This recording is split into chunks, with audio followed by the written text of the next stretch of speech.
All right, we're live on Twitch. And not YouTube yet. Come on, YouTube. There it is. Okay. I always like to see that I'm live in both places so I know nothing went wrong. I've got like 3 different points of visual confirmation to make sure nothing went wrong. And even then, sometimes things can go wrong. I get signed out of somewhere and it just fails silently. There's like a tiny little red notification somewhere that I missed that lets me know, oh, you did it wrong, stupid. Anyway, it's Friday once again, which means it's time for more of Odinmade Hero. This programming series where I follow along with Casey Muratori's Handmade Hero, one day at a time, and the Odin programming language. I don't know why I'm on the documentation there. In case we need to look at it, I always have it up, but generally we spend about 90% of the stream looking at my code that is now officially completely formatted according to whatever the language server wants. I've given up trying to style it the way I would like to style it, and now you can see here we wrap in all these different places. It's not as annoying because I'm not actually trying to do the live code thing on stream anymore. We still do a little bit of it, but it's not all the time. It's not the whole focus of the stream. But, now that I'm looking at this, I kind of want to change that so that I don't... how do I... what... I can't remember what it is on Windows. Is it just app data like that? Yeah, and then where is my NVIB folder? There it is. Okay. It's gonna bug me looking at it. OCD wins out. So let's not wrap anymore, because I can't stand to look at it, and get back to where we want to be. So, last time, what were we even doing last time? Let's look at the logs.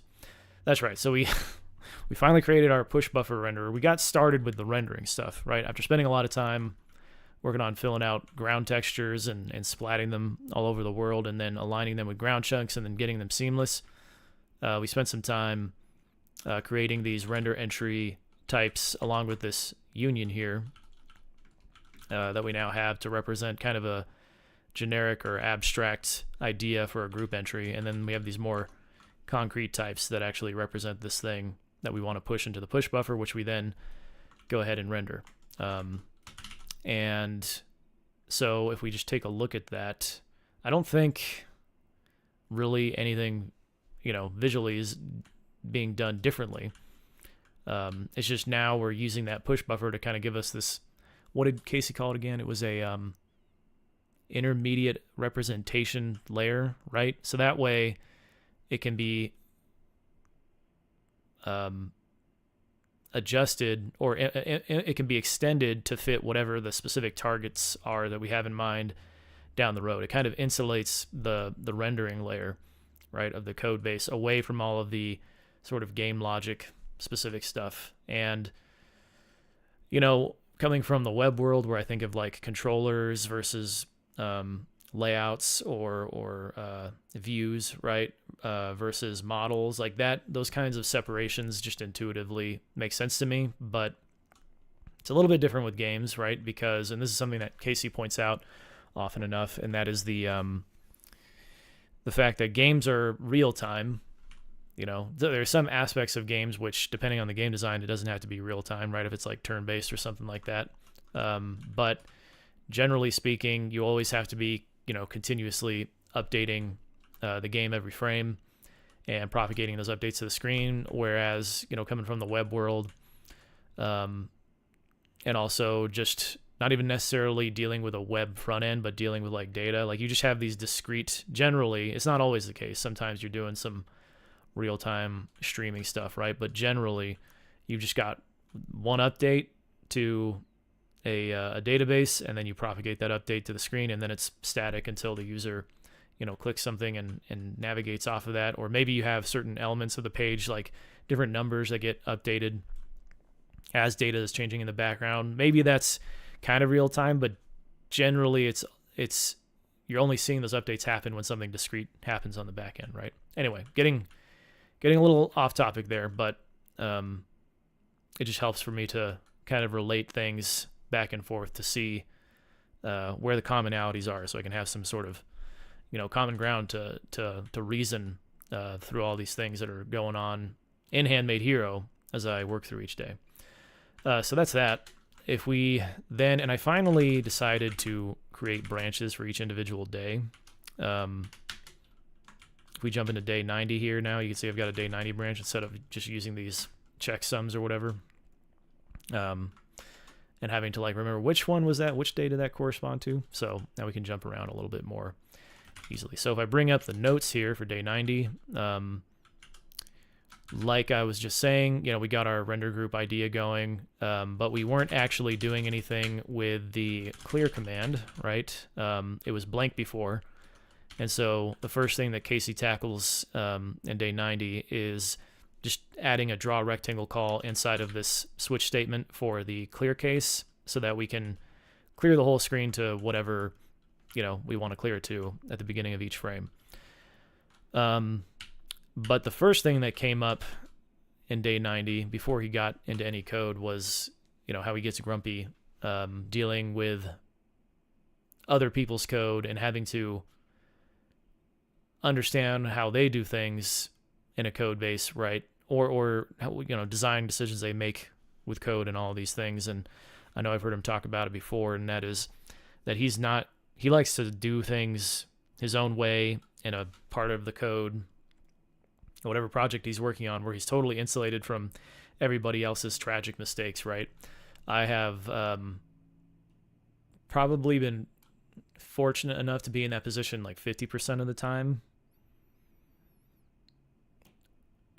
If I had to just take a stab in the dark, it's probably been a coin toss a lot of the time, but for every time I've had complete control over everything, there's been an equal number of incidences where I've just been stuck dealing with somebody else's ideas and having to basically reverse engineer their thought process and how they reasoned about the problem to be able to understand how their solution solves it.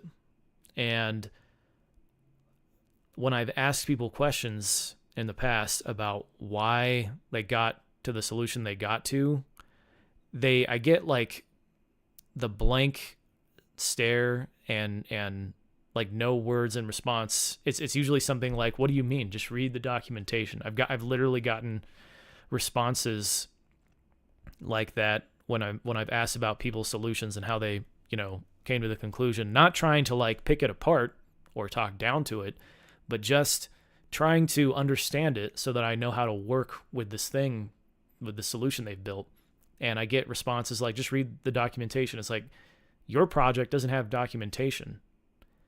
The tools and services and APIs or whatever that you're using to build your solution have documentation, but that still doesn't tell me how your solution solves a problem, right? Because even the problem is not perfectly well understood to me yet. It's this weird thing where it's to understand the problem better, I have to understand completely what the solution is doing.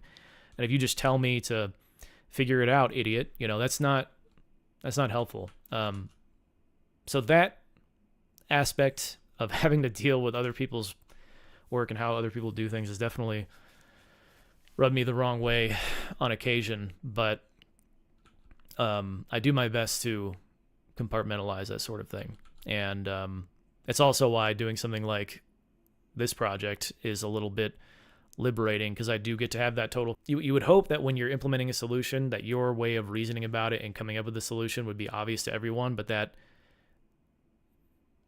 isn't the case unless the problem space is super well understood, which is why we have things like model view controller architectures, or model view model, right? Trying to think of another one, but anyway, yeah, I don't know what you do about that problem. I just, if only we could all be so fortunate but we can't be. Not all of us can be, to just be in total control all the time. So what else? We have these two things that Casey points out that are still missing from the renderer at the start of the allocation into that call. And if I go down here to where we are calling that, I think it means that we had to add, I think he passes his transient arena in, or maybe he does pass in the transient state. I think he does pass in the whole transient state and then uses the transient arena, but I've got to use an allocator, right? Because that's just the implementation I've rolled with to make use of Odin's kind of default set of tools that it gives you to do things. And what happens essentially, without getting too lost in the weeds, is that Casey winds up drawing the same texture to every single chunk because they all actually, that might have been, I know that was a problem at some point, but I don't remember if that was actually this exact problem. If I go back in there, one thing that was for sure happening, in fact, yeah, so this was a different issue, and it goes back to when I actually first implemented this fill ground chunk. It's the name of this procedure has changed multiple times. It started out as like draw ground chunk or something like that, or draw test ground, and then it became draw ground chunk, and now it's fill ground chunk, right? Because we're not actually drawing anything to the screen inside of this procedure. We're drawing to the buffers so that we can, we're writing into the buffers so that those buffers can be drawn later when we're actually doing the rendering section of each pass through the game loop, right? And what I did, right, if you have been following this stream for long enough, you'll remember that I was trying to use this rand module or rand package call called like rand choice, right? I used that on these textures in the game state, right? So that I could get out the actual stamp, right? It wasn't a pointer before. It was just like this. But the problem with that, right, is that it's the same memory. So same problem I was talking about just a few seconds ago, but I was referring to the wrong thing, right? I think I covered this last time where I talked about there was this ground bitmap template that we had, right? And it had the same memory. And so that was causing, it was a similar issue to this, but the problem with this issue is I was forcing a round peg through a square hole, right? I couldn't get an address out of this call, right? If I just passed in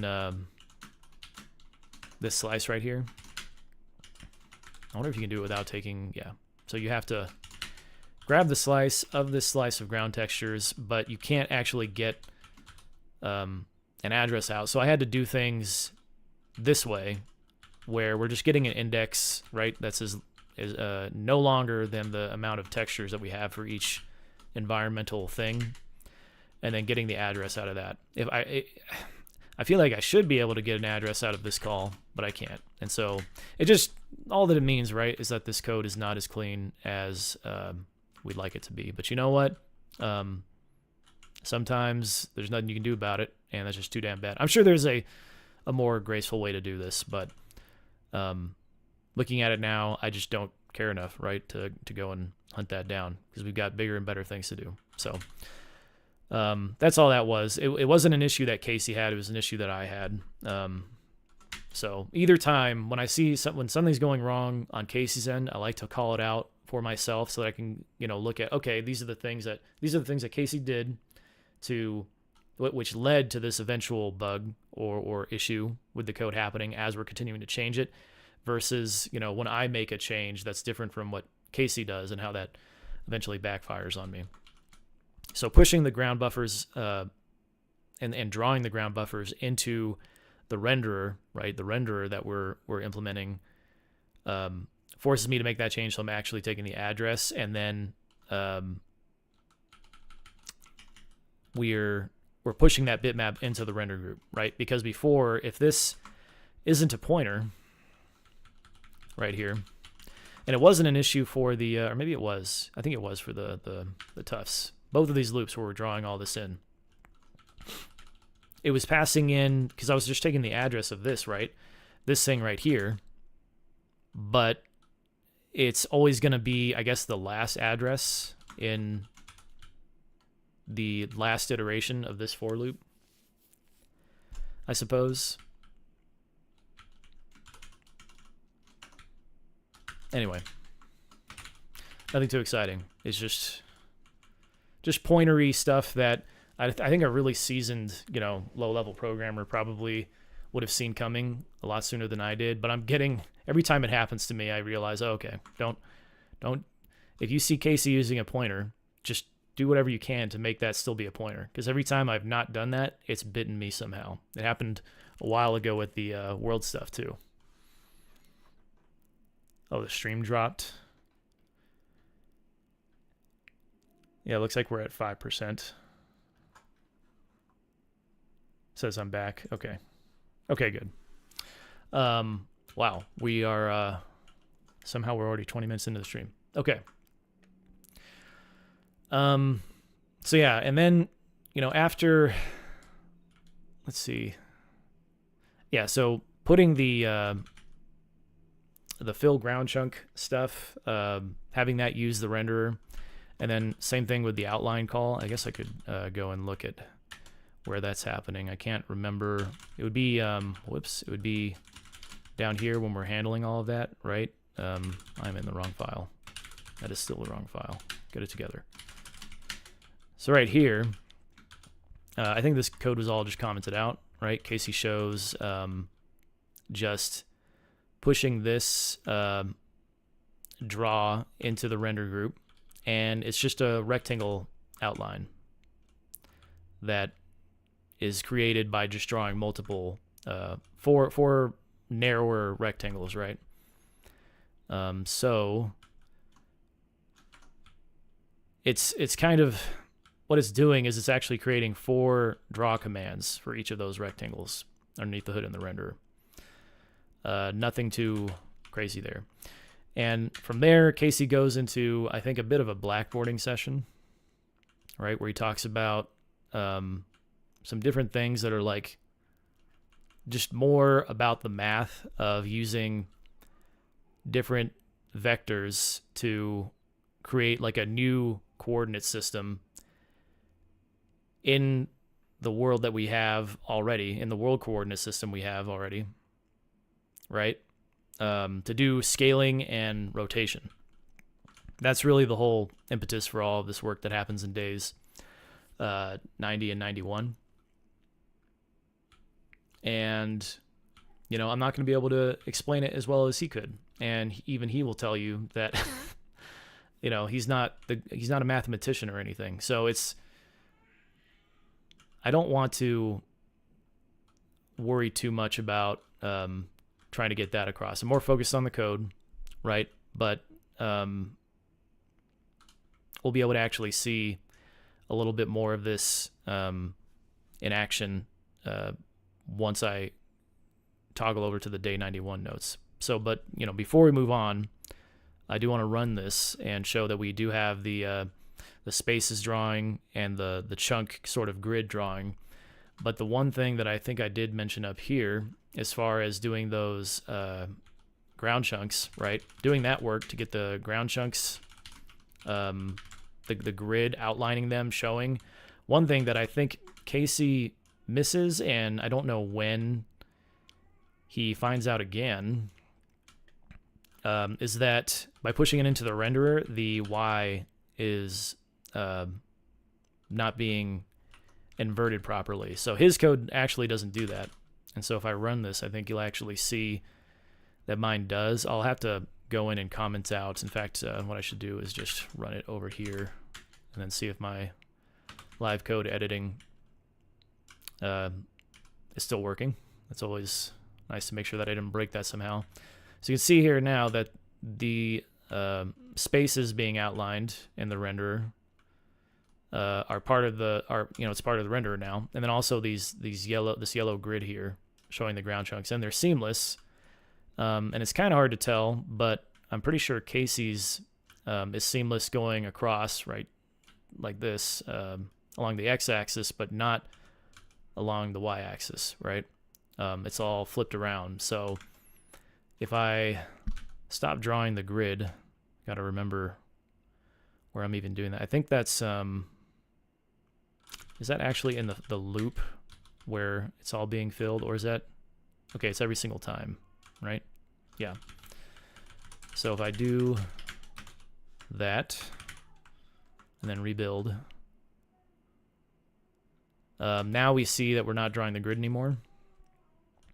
But you can see that it's seamless, right? We still have the seam in the origin of the world, although for some reason it's moved. It used to be like 2 chunks to the left or whatever, but now it's over here. And then if I don't do that inversion of the Y, if I don't flip its sign in here, right, and we rebuild again, now our chunks are not quite seamless going up along the y-axis. So it's just something that I noticed that Casey doesn't see because he never turns off the grid. I could kind of see it with the grid turned on, but with the grid turned on, it's kind of hard to tell. You know, it's not obvious, but the more I looked at it, the more it seemed wrong. And then sure enough, right, flipping that around fixes it. If you can remember to save the file that you're working on, it'll fix it. Okay, so there you go. Not much else to talk about with day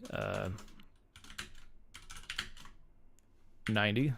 So we can go ahead and let's see.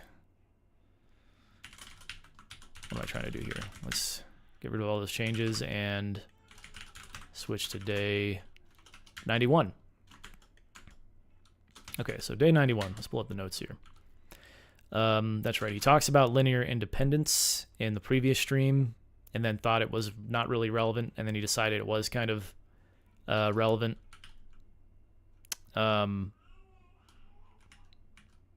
basically the way to think about like this whole idea of bases, and it made it clearer to me when he did highlight this actually. So it was good that he did that. When you have one world space, one notion of a world coordinate system, right, where it's like things are spaced out in terms of meters, not pixels.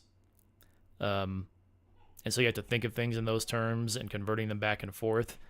And you have that stacked against the fact that you do have things that you have to deal with in pixel space, and it's going back and forth between those two bases, right? That is the impetus for talking about it in a more sort of, I guess it's kind of theoretical, but it's more theoretical and more technical. Whereas before he was just kind of brushing over the fact that that's what we're doing, converting between the two bases, right?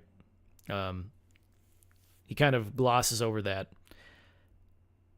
up until this point, where he explains why does this work the way it does, and so on and so forth, and how is this going to be useful for us to get scaling and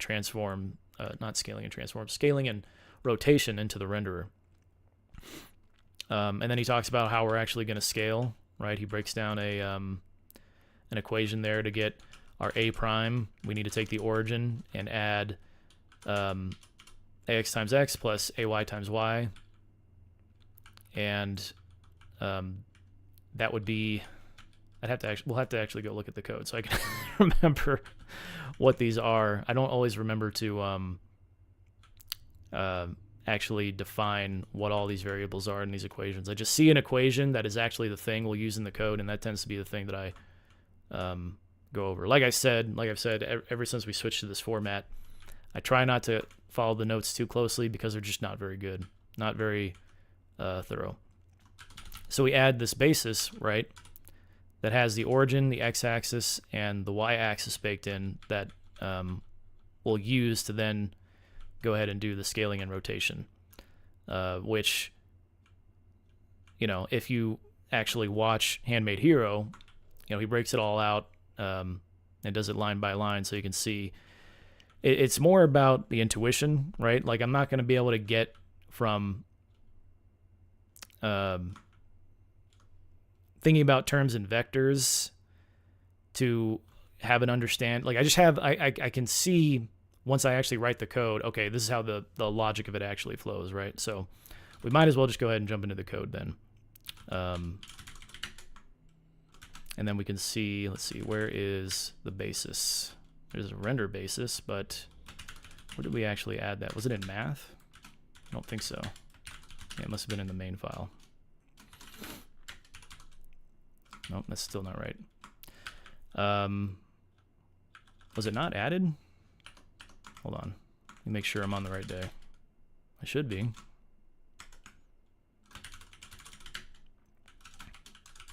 Oh, it's on the okay, that's right. That's right. Okay, it's coming back.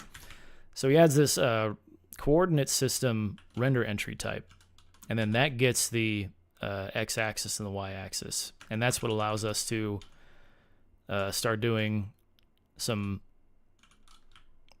more fun things, I guess, like visually. It's not very helpful for making an actual game at this point, but if we go down in here, right, he defines all of these things, you know, the x-axis, the y-axis, and the origin, and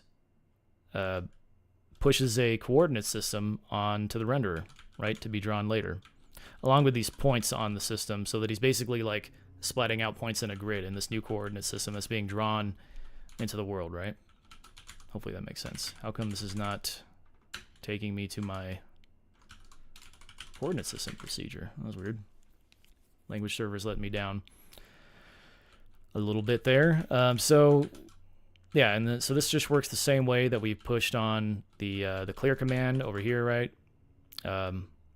The rectangle command and the bitmap drawing command, but it takes a coordinate system instead. So that's all the same from last time.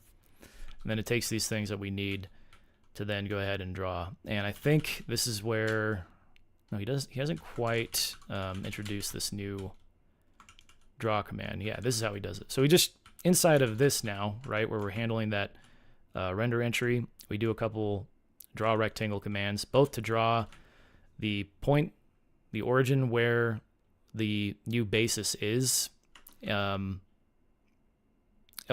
with, you know, the x-axis, which I think is supposed to be unit length. Don't quote me on that. I don't know if we got that far by this point. I'm having a tough time jumping back. It's helping me, but it's just confusing as hell, I'm sure, to listen to, because I'm thinking of things in terms of like where I'm actually at in the series now versus where I've been, and I'm not sure all the things that I've done up to this point. It's just I'm still getting used to that.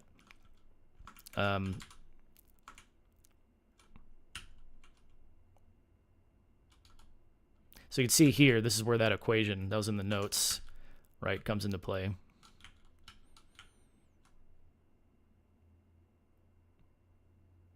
Yeah. And that gives us the, that's what it is. So point A is a point, right, inside of a new coordinate system that is in, also has to be expressed in terms of the world coordinate system. Hopefully I said that at least somewhat correctly, but that's really the main takeaway from days 90 and 91, right? If we go up here, right? It's this equation where we have this new A coordinate in terms of our new basis, right? But that we need to be able to express that coordinate in our world as we're, you know, rotating and skewing and scaling things. But it all just comes down to the simple equation. We have the origin right there. We have the point that we want to draw. And then we have the x-axis of that new basis, and then we have the y-coordinate of the new point we want to draw, and then we have the y-axis of that new basis. So we draw all those points in, and we get, I can't even remember, people ask him to do all sorts of weird stuff with this, but we wind up with some kind of, it's like a, what is it, somebody calls it like a Triforce or something, right? Or maybe like a Christmas tree, but like the Triforce from Zelda. And so now we've got it scaling and rotating and flashing in different colors all around the origin of wherever the game camera is, right? So it just kind of follows us around. So it's pretty neat. I think he also talks about it. But when people get excited about being able to do that sort of thing and seeing how it's done, he just kind of shows how easy it is once you understand how to implement it in code. It's like appreciating why that is so powerful. That is the hard part, right? And then obviously having to translate like the mathematics into, okay, well, how do we express this in code and draw this onto a screen? Like there's just a lot of moving parts going on here, and it's hard to keep it all together cohesively in my mind. But you can see that I kind of got back to that place just by the end of this stream by following the code and thinking about the changes that were made that day. And we get a pretty powerful thing going here. I have 2 instances of the game running now. Was I even showing the right one? Well, I guess I must have been, because it rebuilt the game DLL, so it updated both. And you know what? That's really all there is to it. Let's see here. Stream is still doing okay, so that's good. But it's just, it leads us to this point where it's kind of fun to just make a bunch of changes on the fly here. I believe so. There was some cosine and sine things happening in the notes there, and I believe that had to do with simply how we get those new axes to be able to do the scaling and rotation with, right? And I think that's where this code comes in. Once again, I'll bring this up. Right, so we have cosine theta, sine theta, and we're doing some manipulation here to get the sort of warbling effect that Casey has in his in that that end result that we wind up with at the end of day 91. But it's I'm looking for the right word here, but I can't think of it. The simplest thing we could do, right, is get rid of all of this and get rid of this too, because I don't think this is quite right. That is doing some other crazy stuff. We create our y-axis using the x-axis with a negative. Wait, is that right? Hold on. Sorry, I'm trying to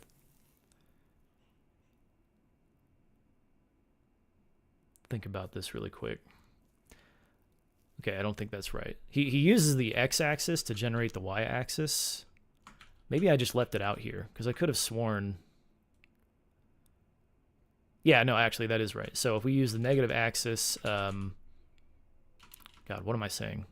Yeah, negative x-axis is y-coordinate, and then the positive x-coordinate, right? That's what that is. And so then, instead of having that warbling thing, we'll just have like a clean, simple rotation going around of all those points. There is a displacement happening that is causing it to slide across the screen there, but you can see without all those other modifications to the axes, it's not, the points are staying fixed relative to each other. They're not kind of sliding around, making that warbling shape. Keep on forgetting that I have the game up already. I don't need to keep rerunning the game. So what else can we do here too? I want to get rid of that sort of sliding effect. I kind of want to just have it rotate in place. I see. It's because the origin, right, is changing here according to the sine function of the angle, which is just the time, right? The runtime that the game is at, incrementing every frame. I did it again. Why did I do that?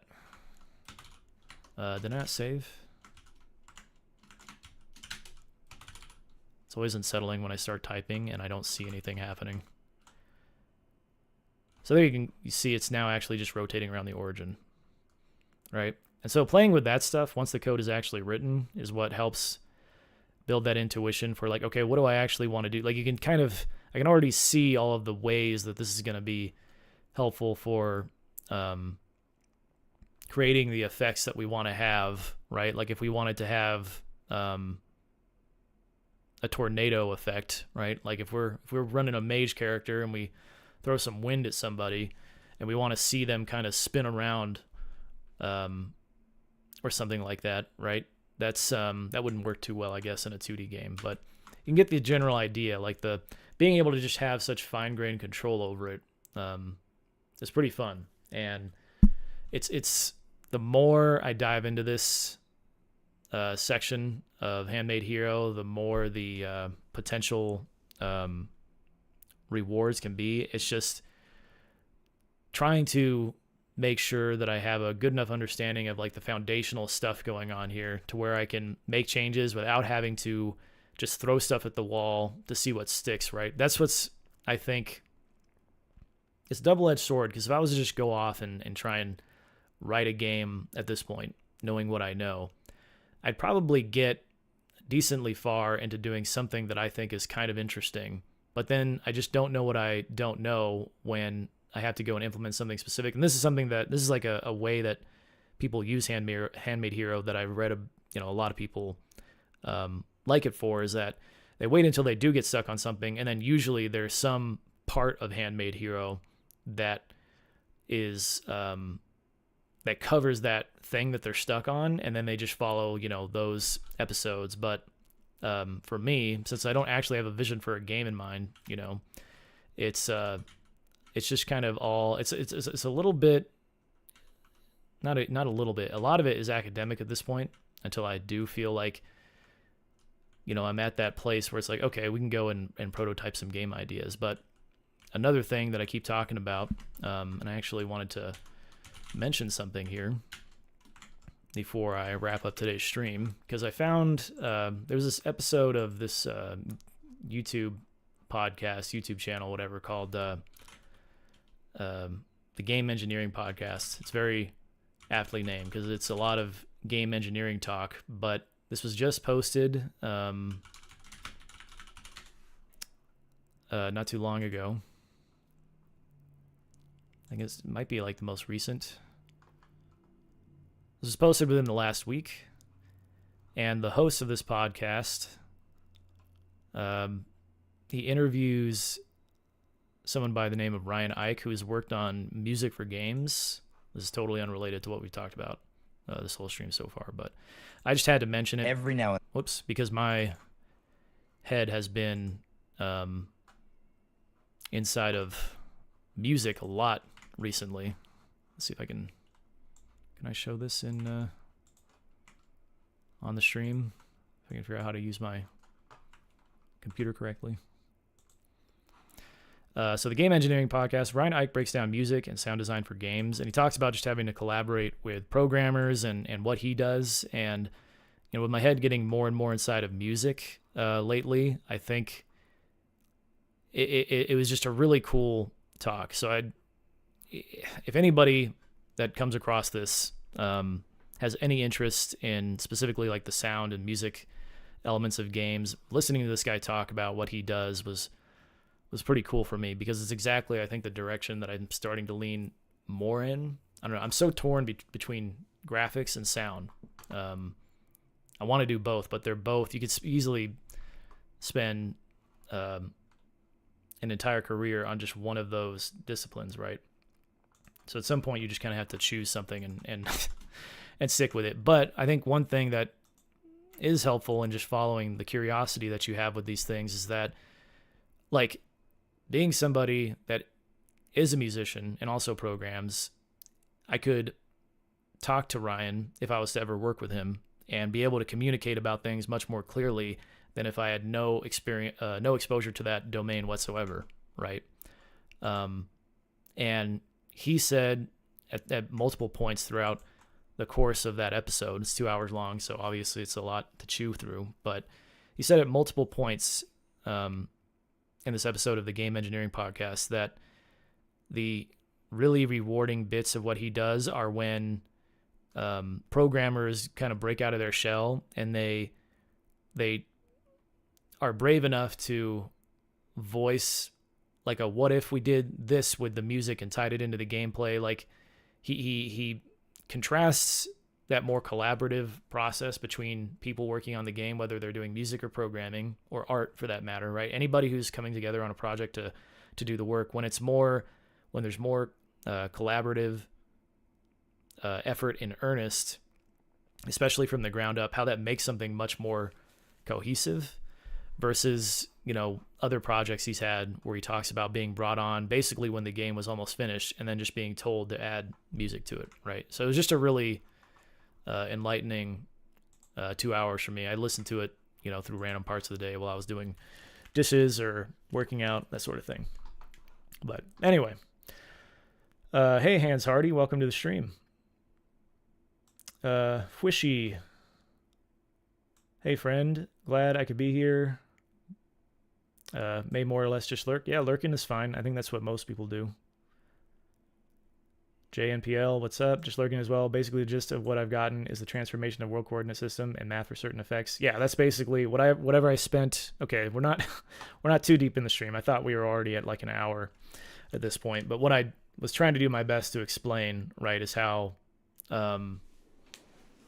adding those two things and just knowing those equations and how to structure the code to bring those equations together gives you, this the scaling and rotation feature, which to somebody who's been spending a long time, like I know a lot of people get into doing stuff with games when they're like kids, right? Because like you're playing a game and maybe you decide you want to experiment with writing your own games in like Unity or Unreal, and these things, like you catch on to them pretty quick, but this is all still relatively new for me. I did quite a bit of math in school, and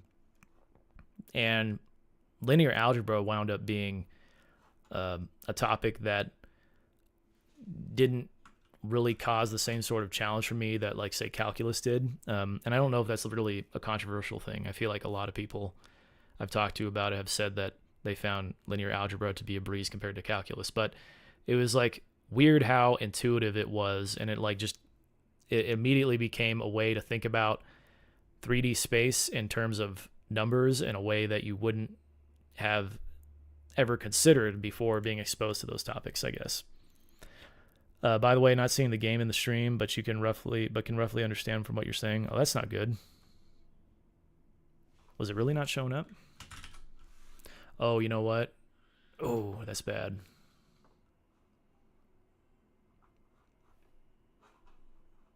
Wait, why is it not showing up? Hold on. That is obviously a problem. Is it because I had it running in my editor? Oh God, that's embarrassing. Why did that happen? I can see it right here.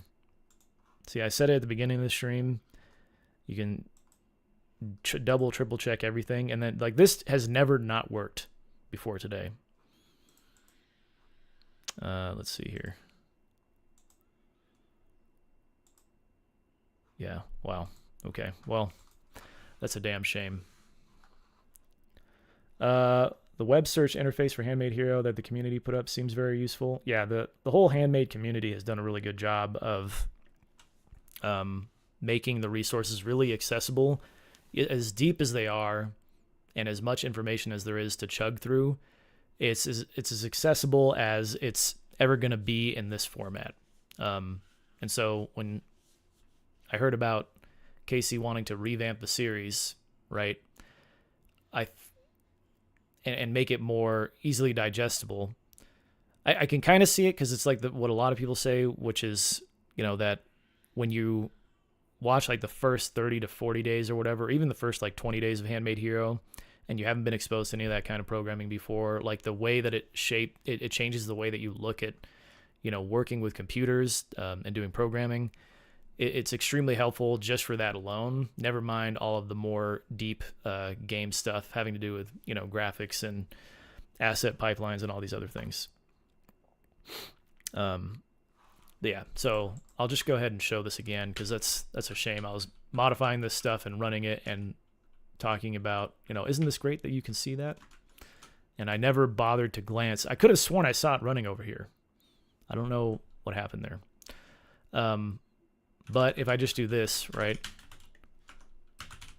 and then I rebuild, we go from having that sort of static, those static points just kind of rotating around the origin in place, to having this warbling, like I said, like a Triforce or a tree, as the points just kind of slide further and closer towards each other. And then if we reintroduce the movement about the origin, now it'll just kind of, if I can save the file before I rebuild it, now it'll do this warbling effect, but it'll move all around the screen.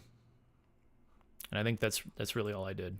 And of course, I talked about how in day 90, right? See these grids.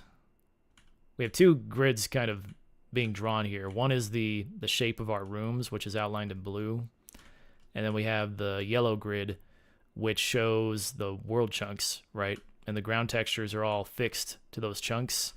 And you know, I showed it in the code, but if we don't flip the y-axis, these are not seamless. Where was that? It's not fill. It's like push rect outline. Yeah, over here. Yeah. Right. So I already showed the axis. We won't get that seamless effect. And Casey still has this bug in his code going into like day 96 or something like that. So he doesn't quite catch it. I'm sure he does eventually. I just can't remember when. But I decided to fix it then and there just because I could see it. Because that's always nice to know that I actually have enough of a clue to where when I see a bug and Casey doesn't necessarily catch it straight away, I can be like, okay, what the hell am I seeing here? Why is this going wrong? I just keep on failing to do. I just have not worked too hard with the hot code reloading. I know it's supposed to be a really cool thing. It's supposed to be a really hot feature, right? But for whatever reason, the game just, it rebuilds and reruns so quickly that I haven't found it extremely necessary to use the hot code reloading all the time. But it is nice on screen to be able to show stuff that way. Oh, I watched Jonathan Blow and Casey Muratori's podcasts on the Game Engineering Podcast. Great channel. Yeah, I think I watched both of those too. I remember the Casey one a little bit better. I think I was pretty distracted when I was listening to the Jonathan one, but yeah, all of the stuff I've seen from that. In fact, there's another one that I mentioned a while ago where the host of that show interviewed the creator of the Dragon Ruby 2D game engine. At least I'm pretty sure it's just 2D. And that one was pretty nice too. But when I saw that he had interviewed somebody that was in music, I was like, man, this is exactly the kind of experience I like to hear about with where I'm at now. I'm having to walk a fine line, right? You know, because there's only so much time to focus on one thing or another. But I keep sliding more towards music. I don't know what that'll mean for this series and this channel, but I have some other like programming tasks, projects that I want to work on that I've thought about. I've toyed with the idea of working on stream. It's just right now things are so busy that it would be hard to put any more time and attention to anything else, even though I really want to. I'm hoping that before like the second half of this year, I'm hoping towards the second half of this year that my schedule will become a lot more sane and I can have a little bit more time to pour into these different things, because I'm so spread thin at the moment that, you know, you can see it, my brain is like scrambling to put things together just doing this stream. Like, what did I actually do? And what was this code that we actually changed? But eventually, towards the end of it, I feel like I've worked back to a place where it's like, I know all the things that happen in that stream, right? I'm I'm sorry that the game was not actually showing up in OBS. I don't know why that is again. I don't think that's ever stopped working before today. Yeah, it makes sense. Ground up creativity. Exactly. There's something just so telling to me listening to him talk about that, because the subtlety to it is that it's because he was just working closely and communicating with people, right? And not getting so inside of his own head about the work that he's doing. When he's able to get that feedback from the developers and they're able to work together towards creating a gameplay thing, right? Just listening to him talk about it, I kind of want to check out at least one of the games that he worked on. It's just hard to find time to play any games, right? Because I spend so much time programming. I don't know. It's the more I do this, the more I want to do programming as a hobby and not as a job, if that makes sense. Because the kinds of stuff that I have to program for my job are not nearly as they're not as engaging with my humanity, let's say, as they would be if I was just doing it for creativity's sake. It makes programming a lot more enjoyable when you can just do something that is of interest to you and, actually kind of expand your horizons versus, doing the same thing you've done 150 times before. But that's going to be the case no matter what you do for a job, right? A job is a job is a job. That's always going to be true. So I think that's pretty much it for days 90 and 91, right? I can take a look at the notes for both days, see if there was anything interesting that came up in the Q&A. Yeah, so I think I already mentioned this, but people getting excited about seeing how using coordinate systems in the game code to create scaling and rotation, seeing how excited people were getting about that. Casey pointed out that particle systems are where people are just going to lose their minds, and that's a huge thing that I'm excited for. I'm really looking forward to making some fire. I just want to make a fireball and have the hero throw it, and then at that point I'll be like, you know what?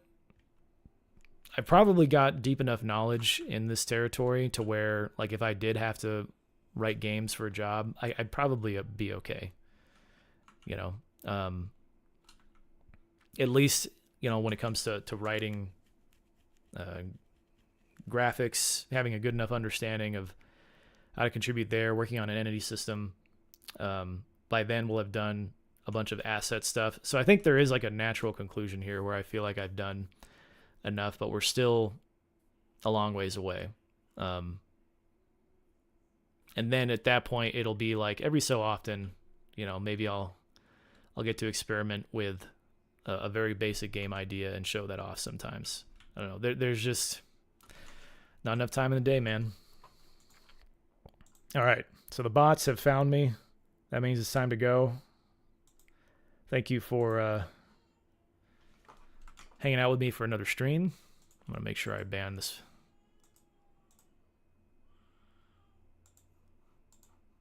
Before I forget. And yeah, we'll be back next week for days 92 and 93. Roughly around the same time. You know how it goes. Have a good weekend, and I will see you then. Take care.